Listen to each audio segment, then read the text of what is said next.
Hello, everyone, and welcome back to Death Holler. I am your host, the Reverend Dr. Death, and joining me, as always, is the one person you do not want to offer your heart to, La Llareyna. How many hearts have you torn out lately, Llareyna? Well, currently, my hubby has actually willingly given me his heart, so I've had that for a while, and I've been pretty content because then he gave me his body, but I want his soul, and he's not giving that up. So I'm working on that. But for any willing victims out there, you can't be first, but you can be next. Oh, it's that time of year again, everybody. Chocolate, roses, and a few dead bodies. Yes, Valentine's Day, the day that the candy companies co-opted to sell more of the product. But the origins of this yearly holiday are much bloodier, involving the beheading of not one, but three different Christian saints. Wonderful. Yeah. Taking that grisly premise as a starting point and wanting to capitalize on the success of Halloween, it's no wonder that a few of the enterprising screenwriters out there would create Valentine's Day slashers. Join us as we discuss the 2001 post-Scream slasher Valentine, as well as the 1981 original and 2009 remake of My Bloody Valentine. If you're enjoying the podcast, we would appreciate it if you would take the time to like, comment, and subscribe on whatever podcast platform you prefer. It helps us get more visibility on podcast listings and helps us grow.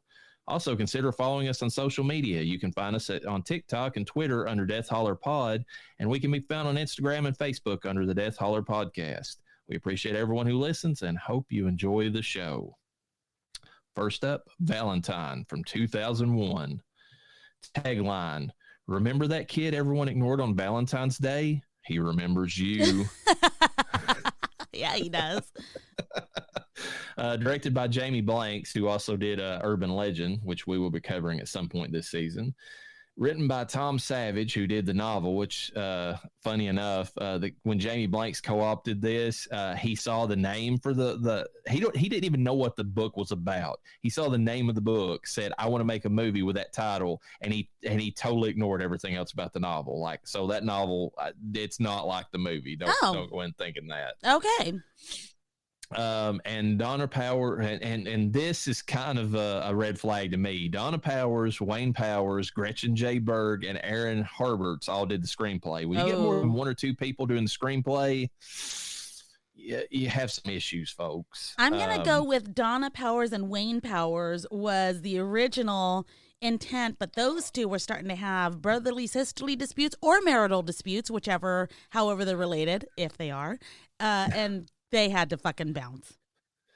Yeah, and then sometimes they just bring people in to punch up the script. I mean, we've seen it with other movies where, like, I mean, they'll like maybe add, like they did with the original Friday the 13th. They brought in that one guy from the studio to kind of just like, add a few more things here and there to Vic Miller's like script. But I mean, I don't know. Sometimes you get movies that have been worked on so much and passed around that they don't even really resemble what the original intent was. So yeah.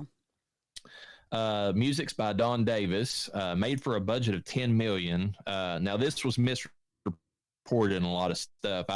Originally I saw $29 million everywhere, and they said that was something that was put out there a long time ago that was false, that it's actually $10 million was the budget on this movie. Oh, okay. And the box office ended up being $36.7 million. Okay, so they did. It turned a profit. It wasn't the greatest, but it turned one. Huh. Principal players, we have Marley Shelton playing Kate Davies, who is our final girl in this film. And she is a modern scream queen. Yes. She was in Planet Terror. I love those. Also she was the nurse in that one that throws the syringes at people. Very cool character. Do you remember the character I'm talking about? Kind of. I know she was in those. I have to remember her in Planet Terror because that's the one I remember the most. Her husband was Thanos, Josh Brolin, and he's the doctor that's like a complete scumbag. He abuses her or whatever. Oh, yeah. and she's like kind of his anesthesiologist. Like whenever he needs, like, you know, she's got like this like belt of like these syringes, and one's like, she goes through it, like, you know, one's to knock you out, one's to make you feel good, blah blah blah, and she uses it throughout the movie to escape like different situations. Yeah, no, I still loved those so much. Oh, they're definitely going to be included in upcoming seasons. It and Death Proof. Death Proof's human horror, but she was also in that section of the movie too. She was in 1923, which I believe is the Stephen King series that's on like Netflix. Scream 2022, the one that just came out. She's the cop in that movie, like the female cop. Yeah. That one of the characters is her son. Oh shit. So she's going to be discussed in our very next, not the next episode that you'll be hearing, but the Scream episodes when we cover that next. Yeah. Because she's also in Scream 4. She's a deputy in that movie. Yes. She was in Sin City, just had a small part. And there's actually a connection here between this movie and the My Bloody Valentine remake when it comes to some of these actors being some of the same movies, which is kind of funny. They were all like in the same movies together or TV shows or whatever together with. My wife used to love this movie, Sugar and Spice. That's about the cheerleaders that go on like a crime spree because the Marley is like, she's pregnant and like she's a single mom or going to be a single mom. And so they're trying to like steal money so that she can go to college or something like that. I believe it was. They all had these like, almost like, it's funny because they almost had like a cherub like mask on that they wore while they were robbing everybody. I think I remember that. I think I watched that a few times. Yeah, it was pretty famous at the time. There was a lot of those cheer movies that came out. I do remember this. Oh my God, oh my God. That's insane. I can't believe I watched this shit. And she is one of the most famous characters in The Sandlot because she is the lifeguard, or the Winnie Peppercorn, that the one little character that wears the glasses in the movie fakes drowning just so he can like make out with her at one point in the movie. Oh my God. If you remember that scene. No, I didn't watch The Sandlot. Oh my God. Go watch that sometime. Noah, I mean, you need, the Sandlot is one of the best, one of those in the vein of like the Mighty Ducks and all that, like kids, sports movies. It's one of the best ones that came out. You know what's so funny about that is that I have had multiple opportunities to watch The Sandlot because I'm so active in my child's baseball, life, that we host movie nights for everyone to come, and that's the movie that we mostly play, and still have not watched it. It is one of the best ones. I've seen got a lot of, it's got James Earl Jones as one of the characters in it, and he's great the character he plays. It's even got a certified good boy in it, so Yep. The big, I think it's a Saint Bernard. Yes. Like it's got like the Cujo effect to it, but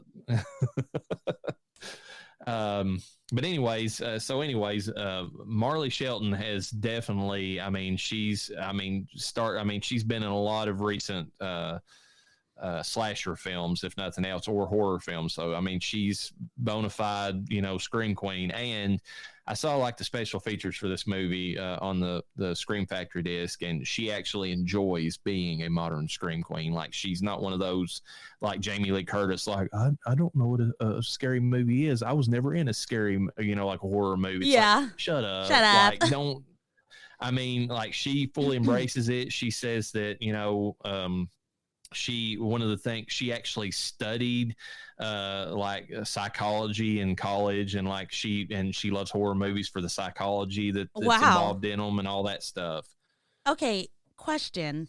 Do you think, as meta as Scream is, the entire franchise from beginning to now, do you think that is now, if you have even a cameo in that film, you have made it as a Scream Queen?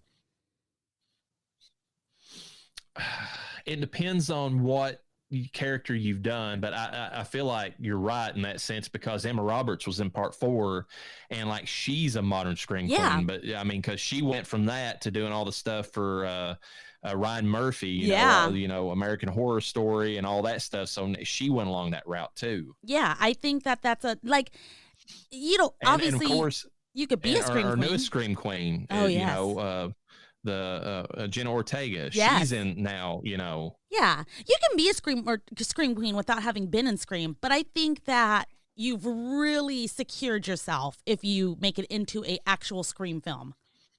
Yeah, I feel like it's a launching board into that career, if that's what you, and it's not a bad career to get into. I mean, it used to be like, I mean, like we went over it with the Friday the 13th movies. They all regretted it later, but all those women that were like the scream queens in those, and they had chances at recurring roles, they all turned them down or for whatever reason because they didn't want to be typecast. But then they regretted it later because the truth of it is like, if horror fans love you, you've got a job for life. If if you go into another career, you might make it in like, the soap opera type, or the romantic comedies or whatever, but there's a definite time for that. And then once you age out of it, the only thing you have left, sadly, is to be in a Hallmark movie. I mean, that's what it amounts to. Oh, why you have to be dirty like that? Maybe like Shudder will have its own like version of Hallmark films. It'll just be sappy, like, but I'm an actress, and they're just trying to make it back in the world of acting, and they just die horribly. I make that joke, but the truth of it is that even like Bruce Campbell's in Hallmark now, so like, even if you're on the horror side, you still might go into the Hallmark movies. Oh, Hallmark knows how to do it, man. We have David Boreanaz playing the slasher in this movie, and of course he's been in several things. He was, most commonly known, he was the character of Angel, and that show started out in Buffy as that character. That's what everybody, of a certain age knows him as. He had a pretty famous show on that, the Bones. And then he's currently, he's a consistent worker. Like, he gets in the TV shows and he stays with them. He's now on like a show called SEAL Team, and he's a regular in that. Damn. And girls around the world, teenage girls had no goddamn business obsessing over this adult man in these films for the creepy character that he played. What the fuck was wrong with us? I'm people. I'm girls. My wife always likes to argue that James Marsters or Masters, however his last name is Spike was her preference as a vampire. But yeah, it's well, he definitely had the appeal. I am not going to dispute that at all. But David Boreanaz was just in a lot more things. He was more out there. I really did like what they did with Buffy's character, where they finally fucking had sex, and like he turns into a bad person. That's why he didn't want to have. He loses his soul the one time that he has sex with Buffy. It's like they can't be together because of it. And she got his soul. Wow. Okay, I didn't know that. I mean, like I've tried that trick, and I still don't have my husband's soul. How did she do it? Does she have a soul sucking vagina? Apparently she does. Ask Freddie Prinze Jr. He looks like he's had his soul sucked out in the last few years. Oh, that's wrong. Can't be a pretty boy forever, okay? Yeah, you can. Look at David Boreanaz.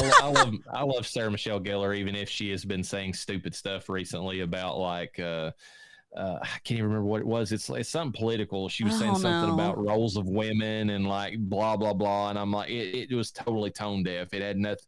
I think it might even been the like J.K. Rowling inspired or something. But anyway, she's had a bad take here recently on something politically, and I'm just like, ugh. Well, it can't be as bad as just go back and act. Yeah, it still can't be as bad as saying that you were the first, horror scream queen or anything like that. She could have said. I'm sorry, Jennifer Lawrence is actually the final girl in this movie, not Marley Shelton. I'm sorry, she's always the first. Yeah, so But yeah, David Boreanaz to girls who came of age in like the late 90s, especially, like he is one of those. Yes. I want to say one more thing. He's always kind of looked older too, in my opinion. So like I thought he was in his 30s in Buffy. He was not. Maybe he might have been, because he was in his early 30s in this film.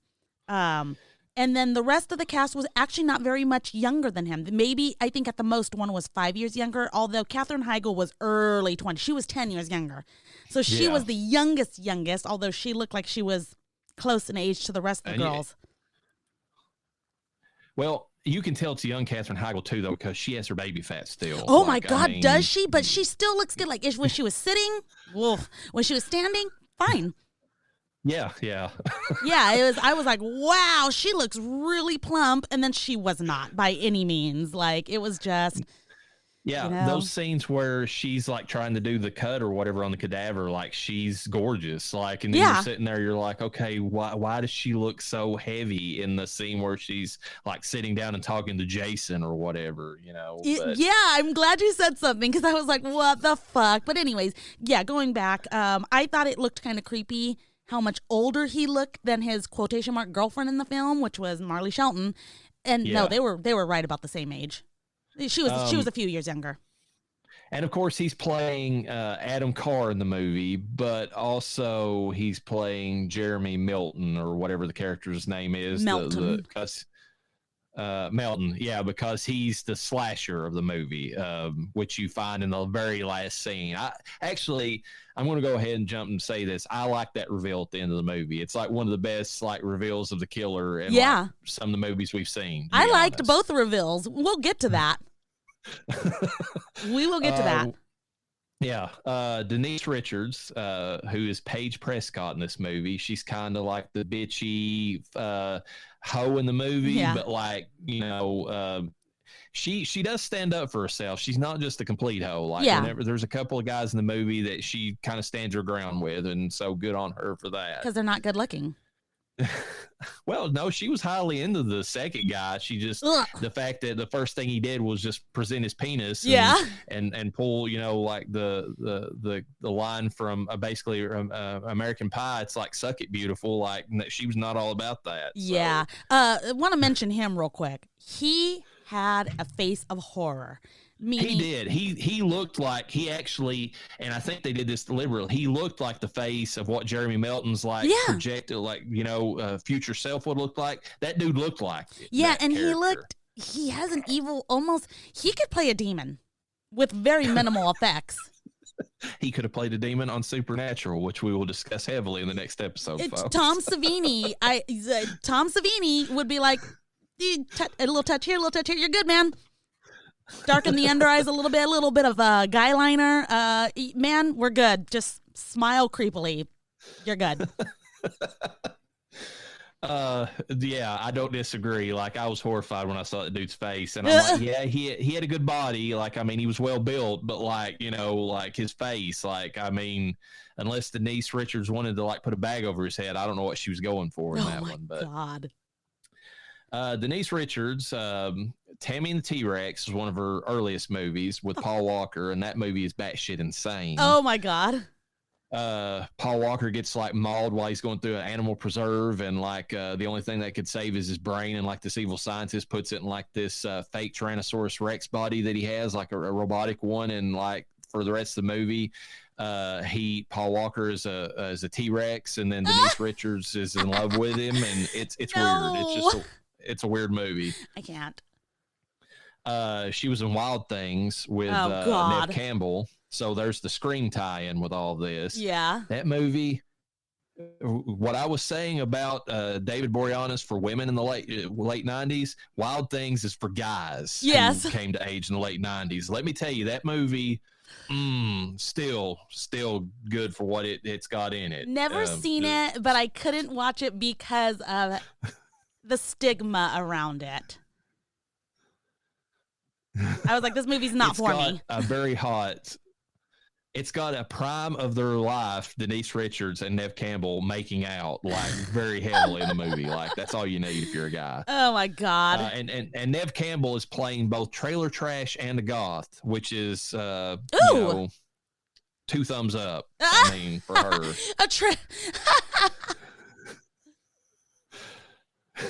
I'm just saying, folks. Anyways, Denise Richards also in Starship Troopers. She plays a pretty cool character in that one. She's the pilot in that movie. Would not trust her in a pilot seat. Go ahead. And she was in Scary Movie 3. Not one of the best ones, but not one of the worst either. I'm pretty sure. Was she? I can't remember. Was she dating Charlie Sheen at any point? Like, I feel like she was. She was married to him, and they have 2 or 3 kids. I thought so. I thought she had a connection to him. Oh, yeah. And she was also in Loaded Weapon 1, which is funny because that was with Emilio Estevez, which is Charlie Sheen's brother. So there you go. Oh, yes. Okay. Awkward.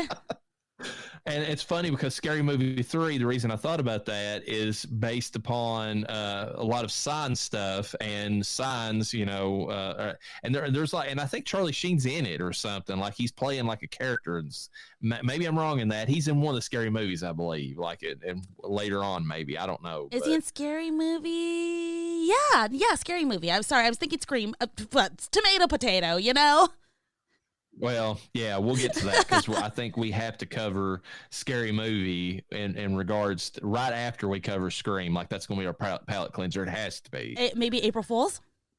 Yeah. There we April go. Fool's. It has to be that. That and April Fool's Day. Those are the two that we'll do. Yeah. Oh, perfect. We have Katherine Heigl playing Shelley Fisher in this. Not in the movie for very long. Of course, she was in Knocked Up. That's where she got her big career boost from that movie. Baby fat in that movie too. Yeah. And I feel like she's a little bit slimmer, but that's along the way.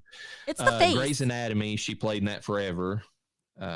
She's in a movie called Fear of Rain, kind of a horror movie. I've never heard of it, so it must be one of like the clunkers. She was in one that my wife likes, is One for the Money. That's like based upon this this, it's a series of novels, but they all have the same like main protagonist. It's kind of like this female like Belle Bondsman who also like solves mysteries or something like that. Anyways, Katherine Heigl's the main actress in that movie.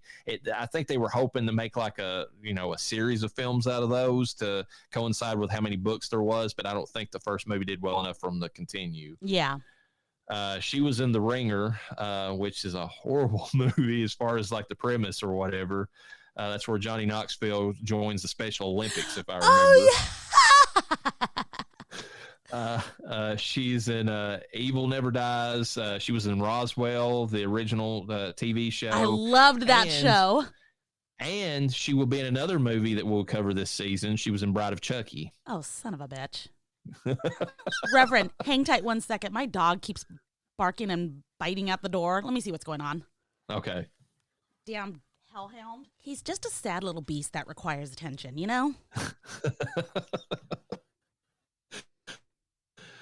Oh, that's how it goes whenever you got pets. Yeah. Anyways, back to the show. We have Jessica Caulfield playing Lily Voigt. Who's into very creepy art installation guys or whatever. That dude, he was cringe all the way around. Claude Duhamel, or however Duhamel, I don't know how to say his name. Anyways, he plays scary Gary Taylor in this movie. Which I'm sad they didn't show his body after the murder scene. Whoops! That's one of the things I disliked about a lot of the deaths in this movie. They were very graphic, but you never got to see the actual final results in a lot of cases. Yeah. Daniel Cosgrove is playing the con man Campbell Morris. Joanne Fernandez plays Maid Millie. Hetty Buress plays Ruthie Walker. Fulvio Cesare plays Detective Leon Vaughn, who is into much younger women and creepy in his own right. And Jessica Capshaw plays Dorothy Wheeler,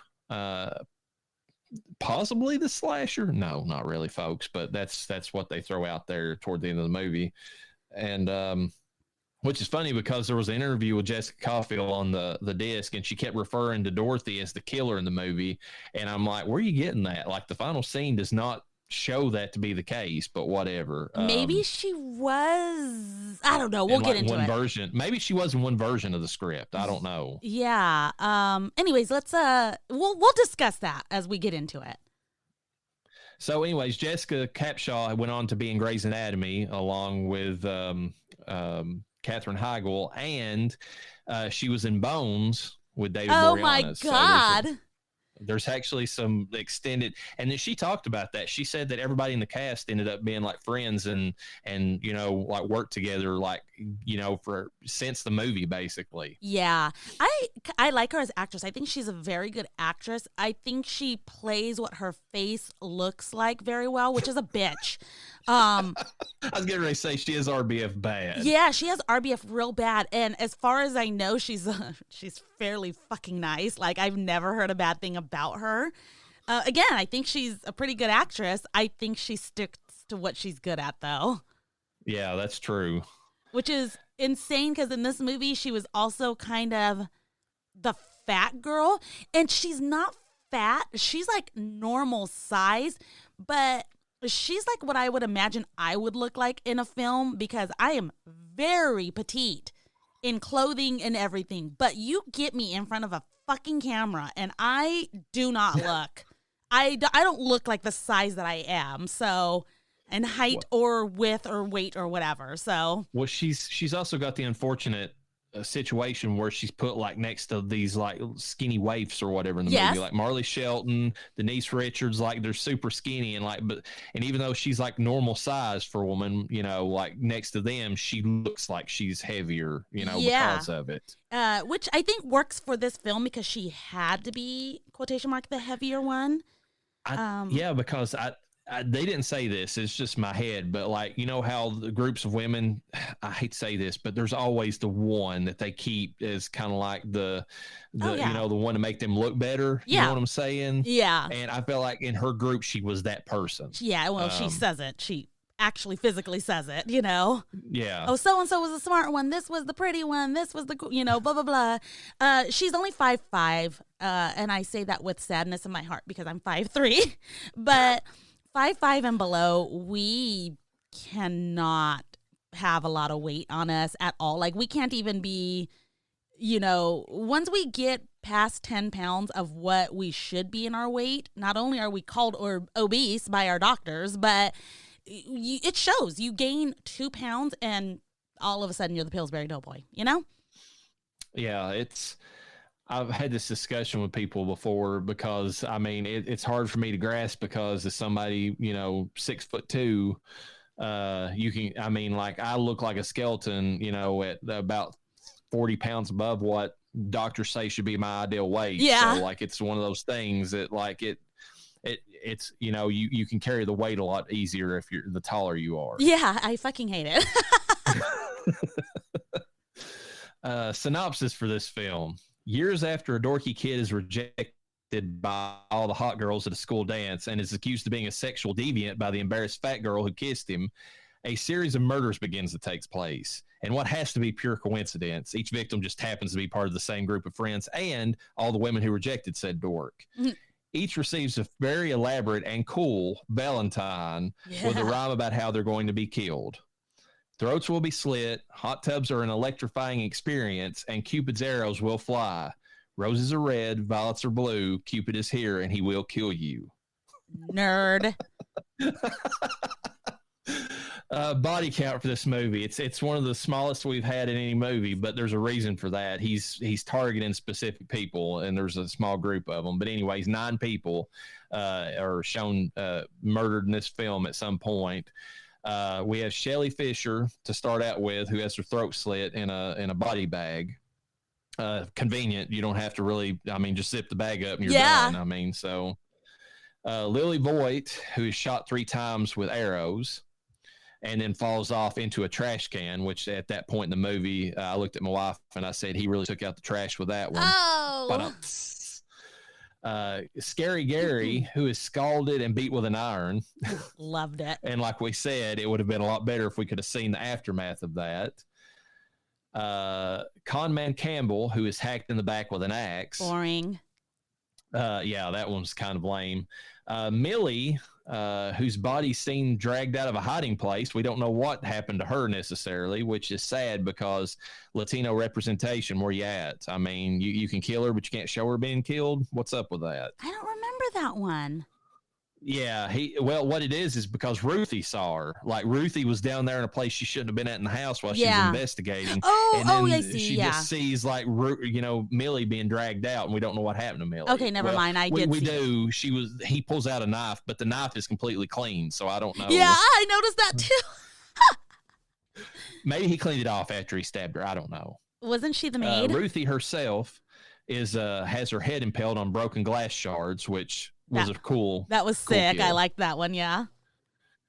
Paige Prescott, one of the better kills in the movie, in my opinion, is trapped inside of a jacuzzi, has a drill he tries to drill into her. She escapes several times. He does hit her once and she starts bleeding. He gets pissed off and he just throws the drill into the while still plugged up into the hot tub and fries her. Yep. Which funny thing about that scene is when we first saw her there by herself in that hot tub, me and my wife both looked at each other and we came up with how she was going to die. My wife said she'd be held under the water or suffocated or, drowned. I said that she'd be electrocuted because it's the perfect setup, and we were both kind of right. Oh, yeah. I thought for sure she was going to get her throat slit from behind or something like that. But I'm way happier with what happened. Yeah. Detective Vaughn has is a severed head found like that dude in Jaws or whatever. So, and then Dorothy Wheeler is shot 7 times by Adam at the end of the film, and that's how she goes out. Quotes for this movie: as Dorothy reads her Valentine, "Roses are red, violets are blue. They'll need dental records to identify you." Not bad. Such a classic. Paige Prescott sarcastically to Brian, "You brought me upstairs to show me your penis. How sweet." Okay, did you hear the meat slap when he whipped it out though? No, I did not. I wasn't listening that closely. Neither was I, but I heard it and I was like, "That's disgusting."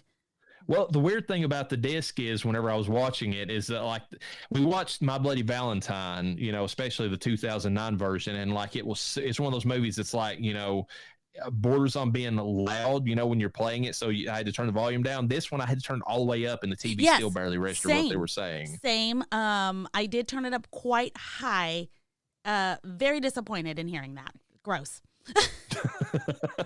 Although it was funny in what do you call it? Freaky Friday. Oh yeah, where it's that horrible sound as she's flobbering. She's like, it's like an anteater. Paige Prescott getting a lot of the best slides in the movie.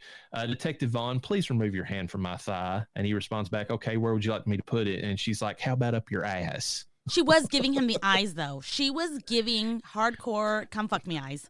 She was, but to her defense, which is not saying it's in her defense, she was doing it deliberately to get him to help them. Like, she knew what she was doing, but she was doing it and it was kind of a bitchy thing. Like, it was like, I'm going to give you "come fuck me" eyes so you'll do what I want, but then I'm not going to pay this off ever. So that's what she was doing the entire movie. Donna had RBF, but she had RFM face, resting fuck me face, She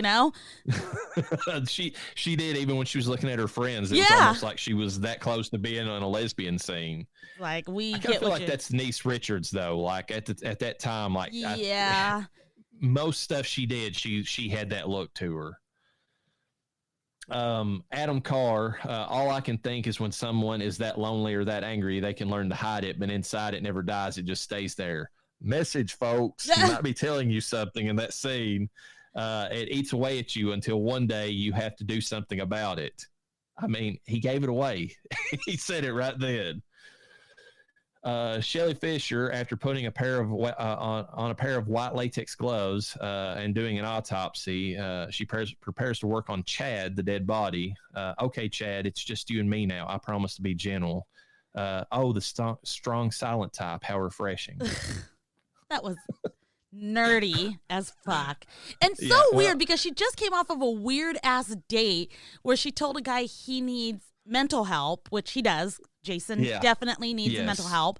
But you have to be a certain mental person to work at a morgue at night. And these are from people who have said that, who work at morgues at night.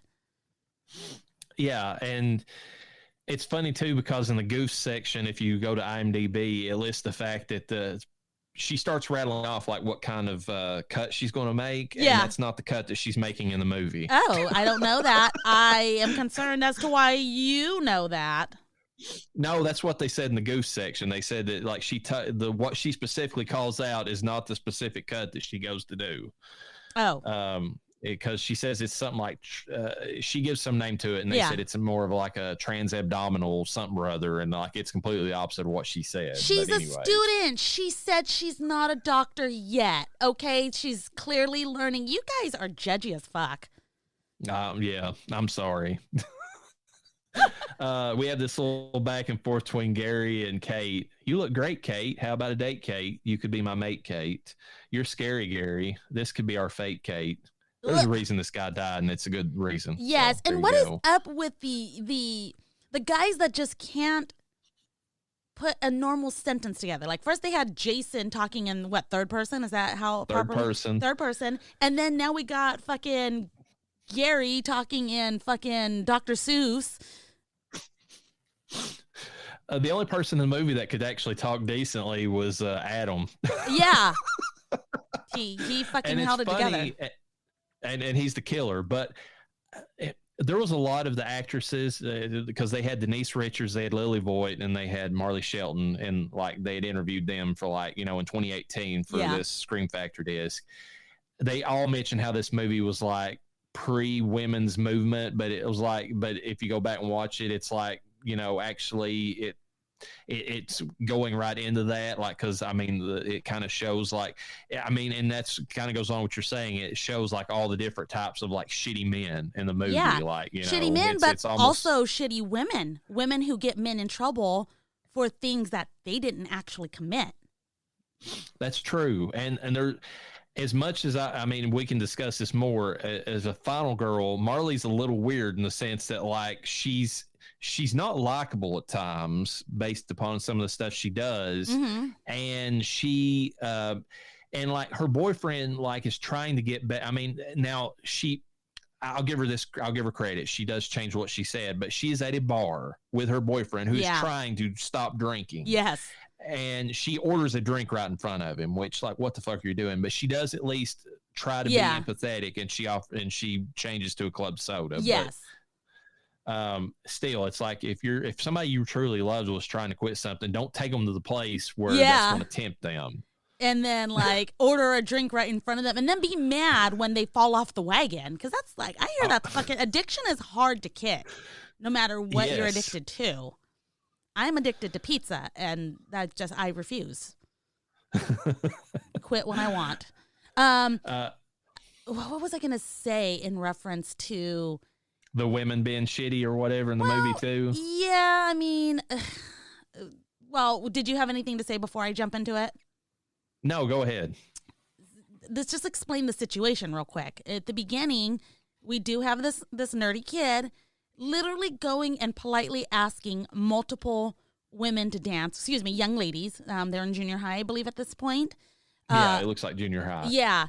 And he's getting rejected, but in the worst ways, in ways that, like, I think one woman said, I'd rather be strangled, or one girl, and I want to say that probably happens. It's each of the victims in the film.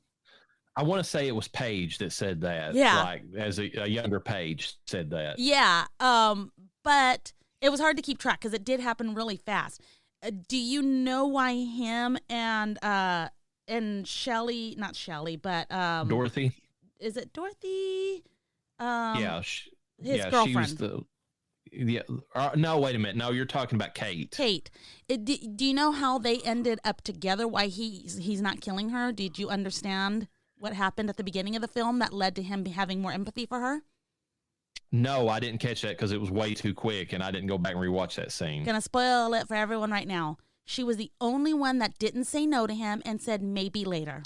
Oh, yes, she did. That is right. She said maybe later, and she kind of gave him a half smile. I remember that now. And then they did have a dance at the very end of the movie. Well, not very, very end of the movie, but really close to the end of the movie. He's like, please dance with me. And she did. She danced with him. So she made good on her promise. Yes. and that is to her credit why she's the final girl, because she wasn't like the rest of her friends and was a complete dirtbag to him like they were. Yeah. So, anyways, as he's going through, and we've kind of already said, these girls are just horrifically rejecting him. And then the last one, which is Donna, right? Dorothy, excuse me. She's the fat girl. She ends up making out with him underneath the bleachers, gets caught, and then accuses him of basically sexually assaulting her. Because she was kind of led, she was embarrassed, and she was kind of led on by the bullies that were getting ready to kick his ass. Who, they do that, but they don't just kick his ass, they strip him down and make him run naked through the prom after they had poured red Kool-Aid or whatever on him. Yeah, it looks like punch of some sorts, whatever, which COVID, that wouldn't be a thing now. But anyways, so he was embarrassed, he was beaten, and he was accused of something he did not do and had to hold on to that stigma forever. And yeah, because that was something that took me forever to figure out, because every girl in that group kept labeling Adam as the later versions, years on, kept labeling him as like this pervert. And I'm just like, he only asked you out. And I was like, oh, Dorothy was the one that told everybody that lie. It eventually dawned on me. She got him labeled as like a sexual deviant. So like it ruined his life, altogether. Yes. So, so I do like how this film, yes, you're right. Going back to what you had originally brought up is how it shows every type of male asshole, but it does show a very specific type of female asshole that can ruin somebody's life. Literally, she ruined his life and turned him. He was probably already somewhat crazy. He went through a lot, but yeah, you have to have something kind of missing, to turn into a murderer over that. You could seek justice in a different kind of way, Yeah, it's kind of funny too, going back and then, viewing it from the lens of Believe All Women when we went through that phase. Oh, it's yeah. kind of now like on the outs. I mean, it's not completely out there, but it had its moment. Now it's gone. But it's funny because like this whole guy's life was ruined over the lies of a woman, and like then and even like then we knew that, and then we went through this phase. It's like Believe All Women. It's like, are you insane? Like, I mean, they lie too. Like, yeah, I mean, could you imagine a campaign Believe Him? Yeah. Would we have believed? And he wasn't Adam, obviously. What was his real name? Jeremy. Yeah. Could you imagine if Jeremy had come out with a Believe Him campaign of, hey, I was wrongfully accused, which he was.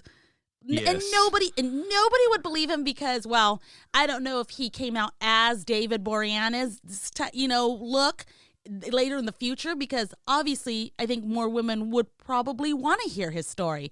But if it was actually the nerdy Jeremy version of him that was like, hey, believe me, like they'd be like, no, fuck you, you're ugly and you're weird looking and you probably did do it. I was getting ready to say there's a double standard there, yes. whether you want to admit it or not. It's, I mean, there's a meme out there that perfectly symbolizes this, where like this woman's in a cubicle, like in an office, and this guy walks up and he's overweight, he's got glasses, he looks kind of dorky, and he's like, hey, you look nice today, and she's like, get away from me, creep. And then like this other guy walks up and he's like, strapping, handsome, got like the bold chin and everything, and like he's like, it's like, you look fine to fuck, and she's like, oh, so sweet. Like, I mean, that literally is a double standard. Oh, 100%. Admit it or not. Yes. So, and I guess as humans, I don't even have to say as women, as humans, we kind of have the right to do that, but I don't know, like you don't have to be a bitch or a dick about it sometimes, Yeah. The only other thing I was going to wrap up on the quotes is the very first, the one that, I mean, I agree with you. The design on these Valentine's cards, especially the first one given to Shelley, are amazing. I Googled them. I can't find any. I sent you that one in the chat or whatever. It was like a GIF of it, but it's hers. Shelley's was, the journey of love is an arduous trek. My love grows for you as you bleed from your neck.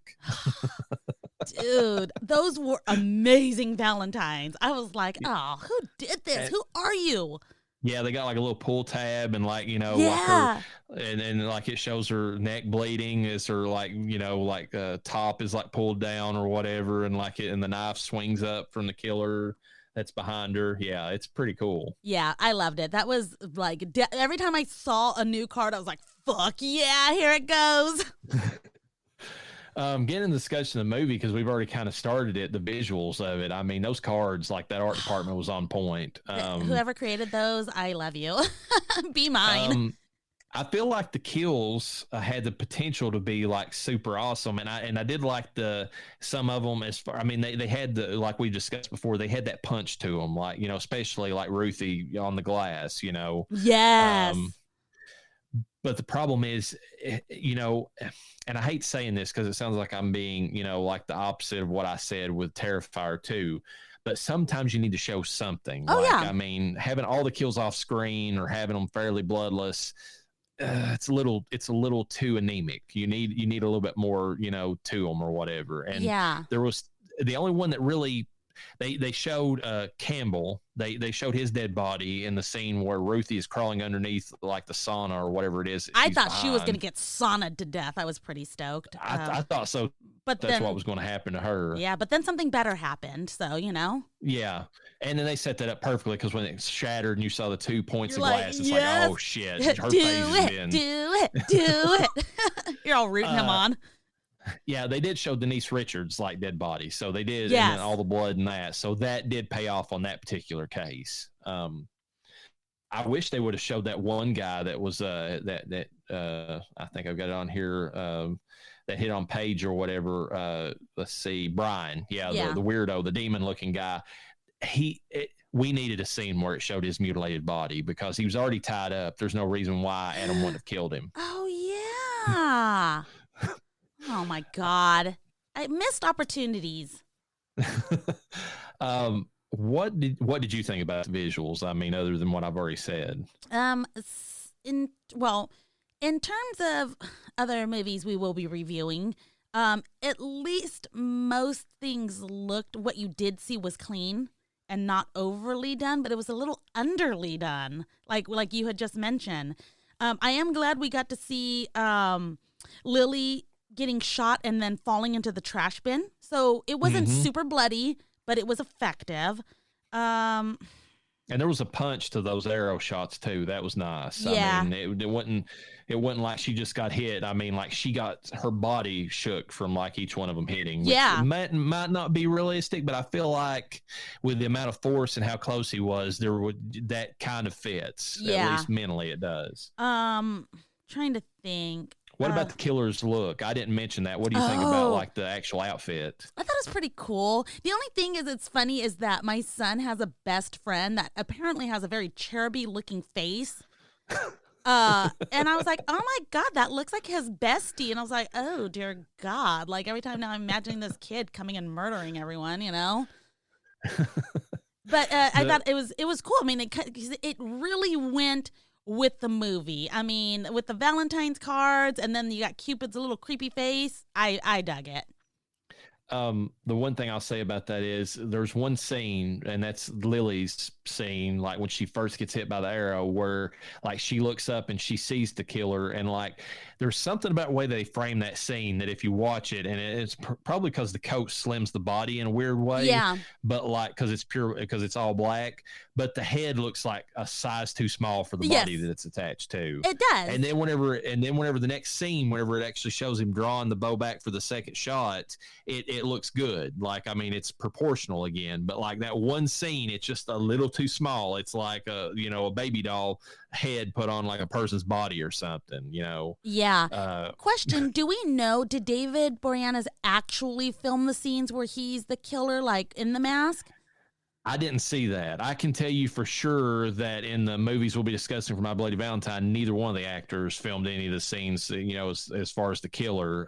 They had a stunt man, but this one I did not see like the cherub or whatever mentioned. So, I mean, like, I don't know. Maybe I would imagine a stunt person did most of that work. It did not look like his body type. Specific name. Yeah, it didn't look like his body type at all. It was a little too slim for what he looked like. Yeah, it did. So I guess that kind of works because there is a twist in the film.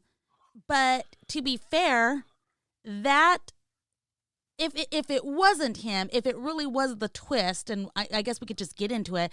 The twist was at some point it made Donna look like Dorothy, Donna. What's her name?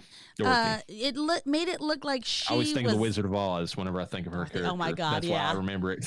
Looks like it made it look like she was the killer, but if that's what they were trying to go for, then we could argue that whoever did the death scenes looked too tall to be her. Yes. Way too tall. Yeah, because, I mean, you're talking about somebody who's about the same height or a little bit shorter than her group of friends, but every time that the killer is shown in relation to one of the women, granted, they're in different angles and everything, like they're either laying down or whatever, which I guess is to the benefit of the movie that they didn't directly show them like sneaking up behind, but they proportionally it looks too big. Yeah, which is funny because so David Boreanaz, he's 6'1", so this character definitely was at minimum the height, or could have played the height. You never know in Hollywood because everyone's so fucking short in Hollywood. Yeah, like Tom Cruise is like 5'3", I feel like, no, or he's something 5'7", stupid. 5'6" or 5'7". He's probably 5'6", but he says he's 5'7". Yeah, so, well, he's probably 5'6". But yeah, David Boreanaz is actually he's 6'1", but he has this way that he moves in every role he's ever played. When he's walking, he's like a fucking sloth. It's almost I was getting ready to say it's very laid back. It's like his arms are swinging. Like I mean, he's very laid. I mean, there's nothing uptight about how he walks. It's like very like laid back. He's gotta. It's almost like he's gotta get the gears moving to get himself moving. He's gotta get himself in motion, and it looks like it takes a lot of effort, which is funny. That's just how he is. But the killer. And I know it's not supposed to look like them, and we're trying to throw in twists, but it just didn't portray that at all. And I can't bring up the slim part enough. He's just, David Boreanaz is just, he's not a thick, wide, and overly muscular man, but he is just wide. He's, square.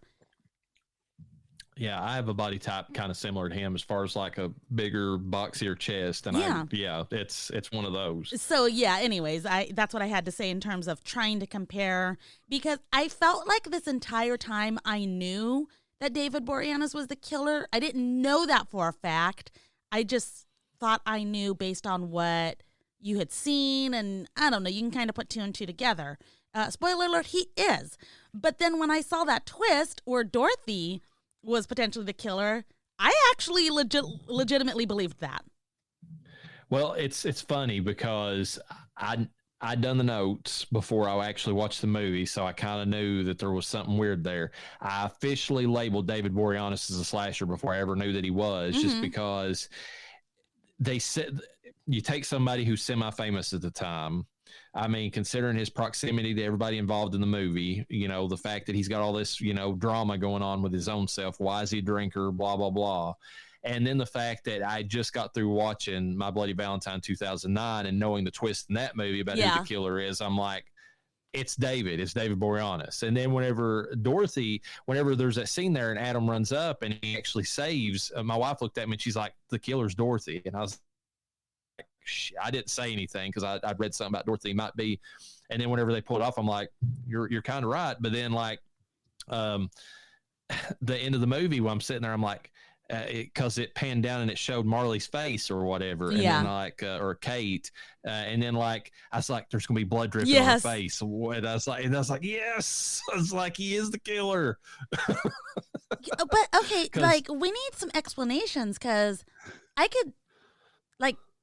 Did he force her into that costume? Did she find it? Was she partially a killer? If you watch the scene, she doesn't necessarily jump out at Kate in that scene. Like she falls into Kate and they both come tumbling down the stairs. From what I can tell, the way they framed that scene, he threw her. He dressed her in that suit. He threw her into Kate, knocked them both down the steps, and then he came rushing in like the hero and unleashed, and here's the thing.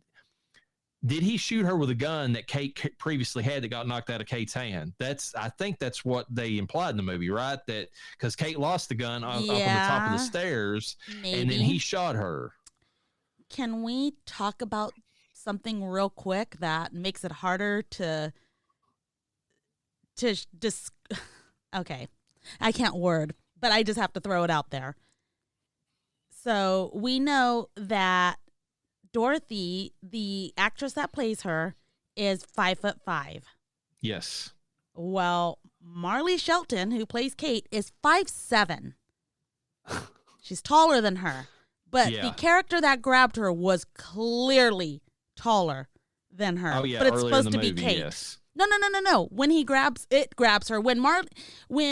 When Dorothy allegedly grabs her, stumbles into her, as you said, and they fall down the stairs. I gotcha. Okay. Definitely taller than her by a lot.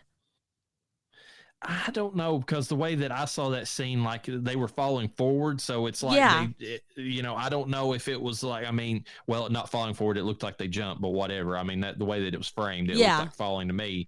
It was like the angle that they were coming at, you couldn't really tell a height. Now, there was a scene earlier in the movie where, but no, she'd been fighting with Adam. That's right. So they didn't show like her in relationship. Her in relation to the actual killer, because when she kicked Adam in the nuts, and then whenever he came up and he was trying to, he came around, she hit him again, and so you only saw her in relation to Adam and not necessarily the killer at that point. I think, if I remember right.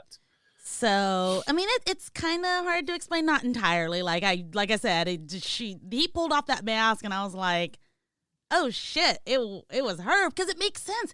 She was the one that caused all the drama when she was younger. She was obsessed with being in love, and it was not happening. She's upset about being the fat girl, of the friend, the ugly friend, if you will.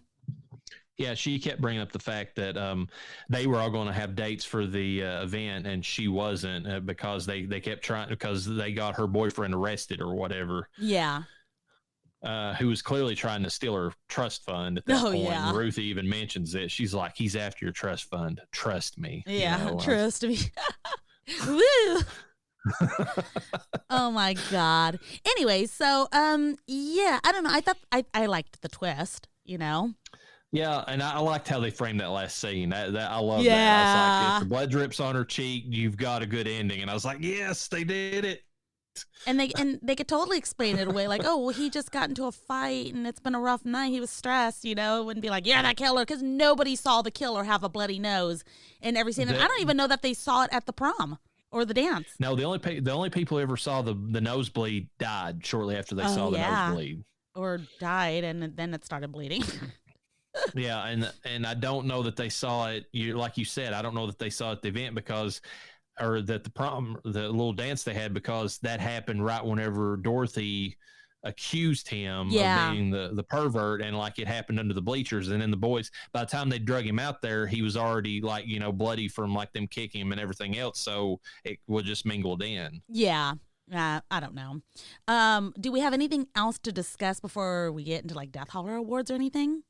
We'll cover some trivia first, but I just what did you think about the story? I mean, as far as that goes, like I feel like it's a decent setup for a slasher. I mean, you got the I thought it was a good setup, a majorly good setup, because it gives you empathy for the killer. It makes it almost justified what she did. What they did to him in the beginning was so fucked up. And they also, the way that they framed how the women were, I mean, outside of Kate, I mean, like that's one thing I wanted to mention about Kate. Like, as a final girl, it's odd. Like, there's times where like she's got some of the best qualities. I mean, she fights back, she's, and she's, she tries to take care of Adam, in certain ways. But then again, we also talked about how shitty it was that she took him to a bar. So there's that flaw in her character. But the one scene, I'm just like, it almost got my like dumbest, scene, even though it was not about kills. Her water's out. She's still got shampoo in her hair. You've got the tank of a toilet that you could have got water out of. The tank. Yes. She gets it out of the bowl. She's a girl. She's a girl. She doesn't, like, most women would not, they don't know how the mechanics of a toilet works. So yes, you are 100% right. But like, you have to be the type of girl, like, for instance, our girl Daphne, I think she would know that. Oh, she would, yeah. She is a seasoned woman. Okay, she is not a lady. She is a woman. There is a huge difference between a lady and a woman, okay? And and Marley, I guess, like in her interview, kind of hinted at that character a little bit. She said that she was at the same point in her life as the character, so going back, it's almost like time capsule. She's just out of being like a girl trying to transition to womanhood, or whatever. So I guess that makes sense. She's a little naive, doesn't know really how any of that stuff works. That's so funny. I didn't even think about that, but like, I don't know. I'd also be like calling into work like, guys, I am so sorry. I have shampoo in my hair. This is not happening today. This is not the business. But as far as the story goes, like the other actresses in the movie were just scummy enough that you were kind of rooting for the killer at times. Oh, yeah. I mean, even Katherine Heigl, even though she wasn't in the movie that long, like her interaction with Jason, there was part of it was justified, but then she was a little overly like snippy about it. Like, she was even writing like "help me," like randomly in her like plate, which was funny. I thought it was kind of she had the audacity to get upset when he started splitting the bill. At that point, I would have willingly been like, "No, here, I'm paying my portion. Like, take my money because I am not giving you a blowy tonight." It's like, it's not happening.